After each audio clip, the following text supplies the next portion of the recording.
আমি যখন এই মুরগি পালন শুরু করি তখন অনেকে আমাকে অন্যভাবে দেখছে যে একজন শিক্ষক সে এভাবে কিভাবে মুরগি পালন করতেছে।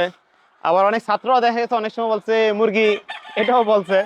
কিন্তু আসলে দিন শেষে দেখতেছি যে এটাতে আমি যেভাবে লাভবান, আমার একটা শেড ছিল, হয়তো হয়তো এখন 4টা 5টা শেড হয়েছে। আমার অল্প মুরগি ছিল, এখন আমি অনেক মুরগি হয়েছে। আর যেভাবে আমি আলহামদুলিল্লাহ বিনিয়োগ করছি, এখন আগে আগে আমরা হ্যাচারি ছিল না, এখন আমরা হ্যাচারির মালিক হয়েছি আলহামদুলিল্লাহ। তো এভাবে আসলে এটাতে লাভ হচ্ছে বিধায় আমি সামনের দিকে এগিয়ে যাচ্ছি। আর পাশাপাশি শিক্ষকতাটার কারণে আমার কাছে মানুষের একটা গ্রহণযোগ্যতা আছে। মানুষ আসতে আছে এবং চেষ্টা করি যে আমরা সবসময় ভালো জিনিসটা দেওয়ার জন্য। যদি কোনো জিনিসটা খারাপ থাকে আমি বলে দিই যে এটা খারাপ, এটা দেওয়া যাবে না। ভালো যখন হবে তখন আমি তাদেরকে দিচ্ছি। আর এতে করে দেখা গেছে যে আমার আলহামদুলিল্লাহ সারা বাংলাদেশে আমার এই মুরগিগুলা যাচ্ছে। তো সবাই আলহামদুলিল্লাহ যারা আমার থেকে নিছে সবাই দেখছি যে লাভবান আছে।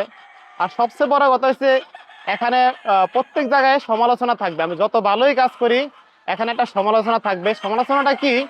তো একটা পরিবেশ, আমি যে পরিবেশে ঘুমাই, আমার যে বাসার যে বেডরুমটা ওইটা যদি না হয়, আমাকে যত ভালো পরিবেশে নেওয়া হয় কিন্তু আমার কিন্তু এটা সুইটেবল হবে না।